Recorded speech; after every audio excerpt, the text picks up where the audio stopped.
ensures that Iran's story will not end in exile. It will be written anew by her own children.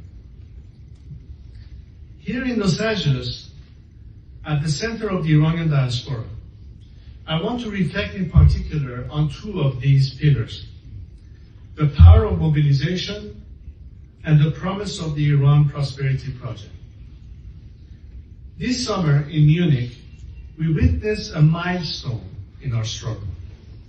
Hundreds of activists and opposition figures and organizations representing Iran's political, cultural, and religious diversity came together under one roof. For the first time in decades, voices too often kept apart spoke with one another, and more importantly, spoke as one to the world. Iran's future will be built together. Munich was the day we stopped asking if unity was possible and proved that it was. It demonstrated that Iran's democratic opposition is not only willing but able to work effectively, collectively, to plan strategically, and to move beyond words into coordinated action. What was once considered impossible became visible, and it must now become irreversible. I extend my hand again tonight to all who embrace this challenge and invite them to join us. Munich transformed conviction into coordinated action. The Iran Prosperity Project answers the question of what we do when victory is won. It is the answer to all those, including many of you here tonight, who have long asked, is there a plan? When I first spoke of the Iran Prosperity Project, it was a commitment that we would not arrive at the day of freedom unprepared. Today, it has grown from the aspiration for something better into the architecture of Iran's bright future. The framework is being built piece by piece so that when the time comes, Iran can move swiftly from collapse to renewal. In May, we convened the first IPP conference, releasing 6 policy papers that provide concrete proposals to rebuild vital institutions, stabilize the economy, and begin national recovery.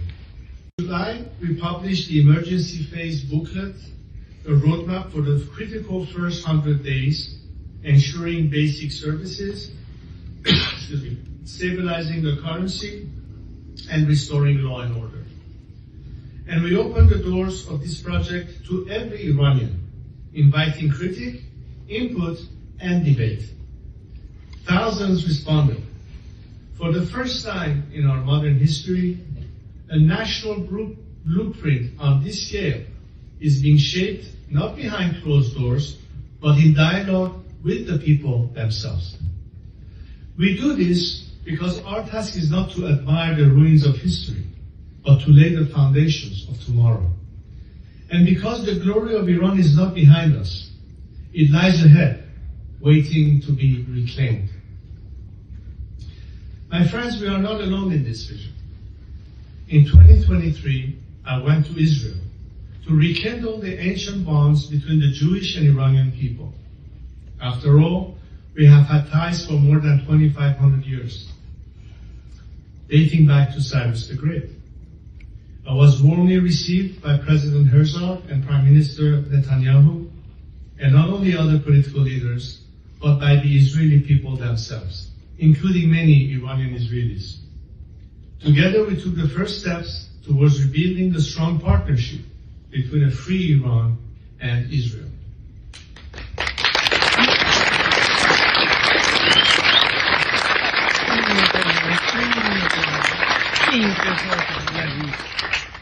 That mission continues today. Just days ago, my delegation of economic and scientific experts working on IPP returned to Israel. They met with President Herzog. They were hosted by Minister of Science, Innovation and Technology, Gila Gamliel, and engaged Israel's top scientists and engineers on practical solutions to Iran's most pressing crises: water shortages, electricity blackouts, and environmental collapse caused by the regime.